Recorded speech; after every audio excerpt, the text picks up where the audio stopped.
It's the 2024 Chess Olympiad. Team India takes on Team Azerbaijan, and we have Gukesh playing on board number 1. He plays the Italian opening after the move bishop to c4. With black is playing Suleymanli Aydin, a promising junior from Azerbaijan, who I believe is soon going to be one of the top players of the country, and he is going to remain a top player for a very long time.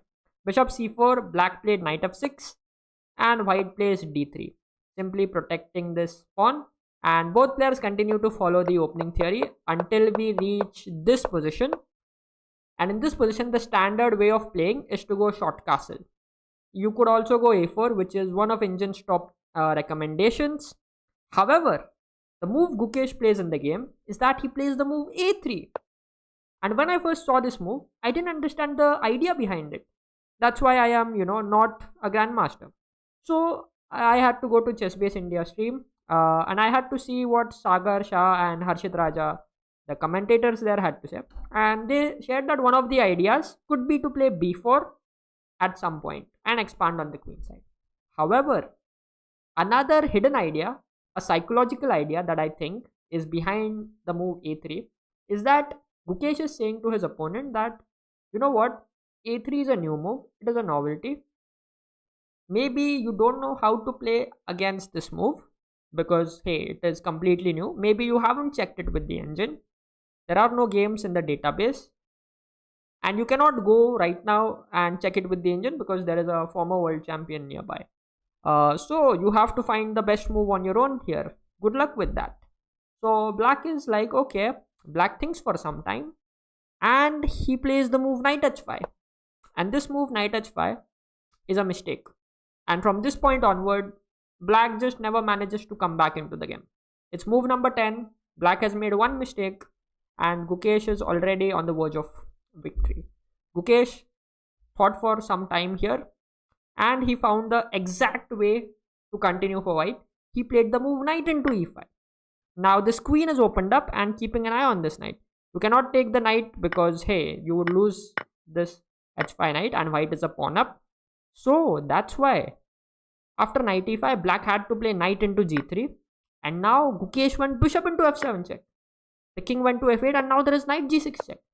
And there are so many things that are hanging. This rook is hanging, this knight is hanging, this bishop is hanging, this knight could get trapped. There were a lot of complications, but Gukesh has a very good sense and ability to calculate. So he's very good at this. Knight g6 check happened, and now black's best move would have been to play king f7. Black decided to play king g7. Gukesh plays f into g3, takes the knight. Black takes the bishop. But now what he has done is that he has wasted one important move and ignored the development of these pieces. Now Gukesh has already got the opening advantage he wanted from this game. So full marks for his opening preparation. But now the next phase of the game starts. How to convert your opening advantage into a victory. And this is where, many players go wrong against stronger players. For example, I know many times I have got a good position against a grandmaster, and they have somehow tried to confuse me and defeat me. Which is, I don't know how it happens. But for a player like Gukesh, just see how he is able to, convert this position from an advantage to a win. So first, he goes d4. And from this point onwards, it's all about playing tiki-taka chess. Tiki-taka chess is like tiki-taka football. Okay, you know what is tiki-taka football?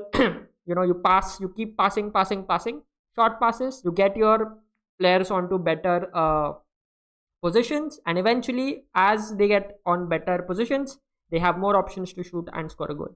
Same here. He slowly builds his position. Gukesh, king g7, short castle. Bishop d7, king h1. Gets this king out of any dirty business along this diagonal. Also notice how these two pawns are restricting not only the bishop but also the knight. The knight literally can't go anywhere. Okay, this is a very standard way to restrict the knight, and in some cases even the bishop. So black plays the move rook f8. Once again, Gukesh's moves are like tiki-taka, queen e2, simple move, rook f1, rook f1. Now the black queen comes to e8, getting inside the game. White plays the move queen to f3. Now there is a threat of queen f6 check, and the queen is going to invade. So black had to stop it, and black goes queen e7. Now Gukesh decides to bring his inactive knight into the game with very simple moves. Knight c4. Now black plays bishop e6 and Gukesh goes knight to e3. The idea now is to play d5 and fork either the knight or the bishop. So black put his knight back on d8 and now Gukesh played knight f5 check. But after bishop f5, you may think queen f5 is the way to go. You have rook and the queen on the open file.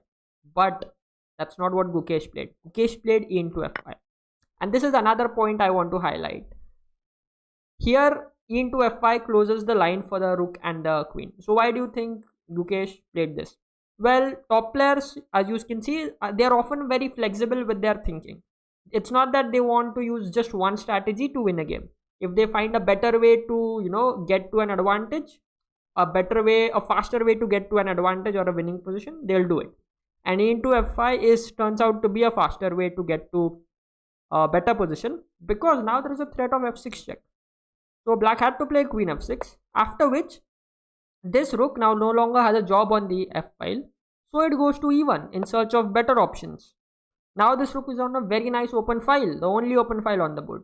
The bishop goes to b6, that in case there is this rook here, black can play c6 and somehow try to get this bishop in the game as well. So bishop b6. Now Gukesh plays g4, just solidifying this pawn on f5 by pushing here. Black plays c5. Black is hoping to create some counterplay and some breathing chances for his pieces.